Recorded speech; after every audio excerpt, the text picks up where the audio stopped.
Bapak Ibu Saudara-saudariku yang terkasih dalam Kristus Yesus, tiba saatnya kita akan mendengarkan firman Tuhan. Namun sebelumnya mari kita bersatu di dalam doa.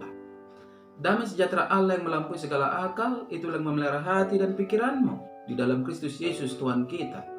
Amin. Saudara yang terkasih dalam Kristus Yesus, adapun yang menjadi nats firman Tuhan dalam kebaktian atau pertanyaan kita malam hari ini terangkat dari kitab Lukas pasal yang ke-14 ayat ke-12 sampai ayat ke-14. Demikian firman-Nya.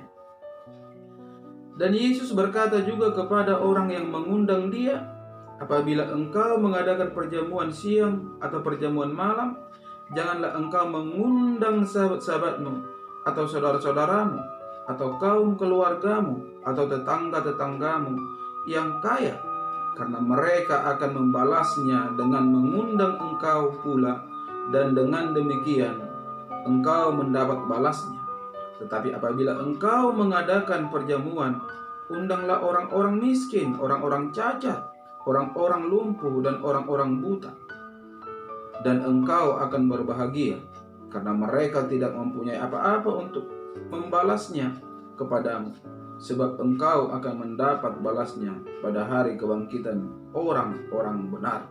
Sampai situ firman Tuhan. Saudaraku yang terkasih dalam Kristus Yesus, melalui kebenaran firman Tuhan saat ini, saya mengangkat tema kasih yang benar. Saudara yang terkasih dalam Kristus Yesus, di dalam kehidupan ini ataupun di dalam kehidupan bermasyarakat, undang-mengundang merupakan kenyataan sosial yang menjadi bagian tak terpisahkan dalam hidup. Dan sangatlah biasa jika mengadakan perjamuan kita mengundang kerabat, orang yang kita kenal ataupun orang terpandang yang kita hormati. Kedatangannya merupakan suatu kehormatan bagi kita, saudara-saudara. Bahkan siapa kita juga diukur dengan melihat siapa yang datang dalam perjamuan yang kita adakan. Tetapi kalau kita melihat ajakan Yesus dalam perikop khotbah saat ini, saudara-saudara, jika didalami, sangatlah mencengangkan.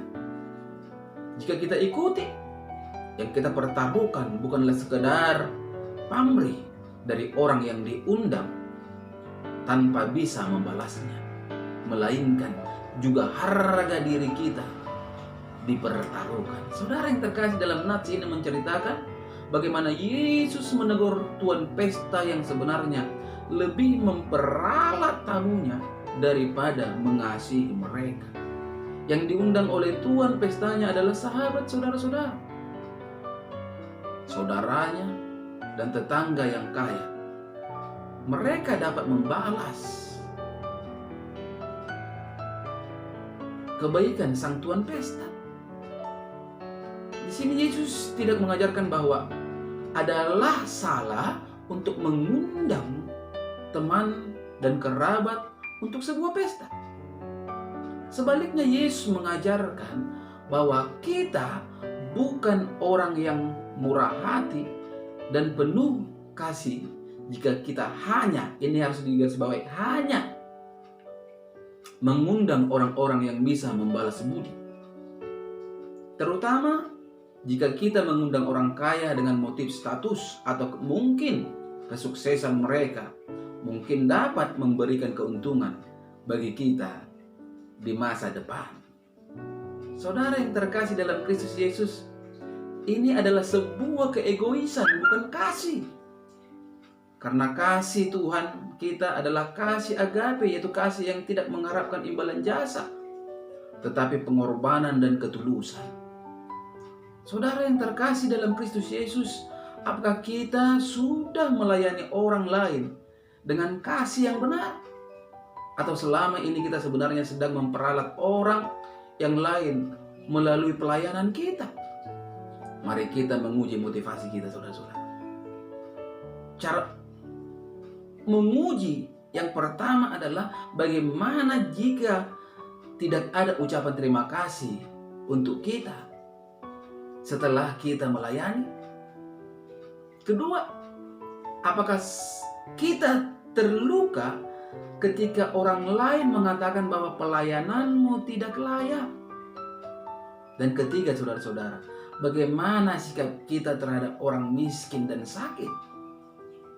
Jika kita hanya bersedia melayani orang-orang yang dapat membalas kita, atau yang mungkin bisa menolong karir kita menuju kemajuan, maka sebenarnya kita tidak mengasihi mereka, tetapi hanya sedang memperalat mereka, saudara-saudara. Marilah kita berbagi berkat kepada sesama bukan untuk kebanggaan dan mendapatkan balasan, tetapi sebagai ungkapan syukur karena anugerah Tuhan. Maka dari itu saudara-saudara yang terkasih dalam Kristus Yesus, sebagai orang Kristen, pesta dan perjamuan yang kita adakan sedapat mungkin kita hayati dengan semangat pesta perjamuan, oleh karena kasih Tuhan yang telah terlebih dahulu diberikan kepada kita. Kalau kita membaca Yohanes 15 ayat 9 dikatakan demikian, saudara-saudara. Seperti Bapa telah mengasihi aku, demikianlah juga aku telah mengasihi kamu. Tinggallah di dalam kasihku itu. Kita diajak saudara-saudara harus menjadi pribadi Tuhan Yesus, karena kita diajak untuk tinggal di dalam kasih Yesus yang menyatakan perbuatan didasari oleh kasih yang benar, bukan untuk, bukan agar, tetapi karena. Saudara yang terkasih, oleh sebab itu melalui firman ini marilah kita mengasihi setiap orang dengan kasih agape, yaitu kasih Kristus. Kasih yang tidak pandang bulu, tetapi tulus dan kudus. Amin. Kita bersatu dalam doa. Terima kasih Bapa di surga untuk kebenaran dari firman-Mu yang telah berkumandang melalui media YouTube ini. Tuhan, mari Engkau meneraikan kebenaran firman-Mu melekat di dalam kehidupan setiap pendengar dimanapun berada. Izinkan Tuhan, kebenaran firman-Mu bisa bertumbuh dan berbuah di dalam kehidupan mereka, sehingga tercipta pribadi-pribadi yang hidup di dalam kasih yang benar dari Kristus Yesus. Amin.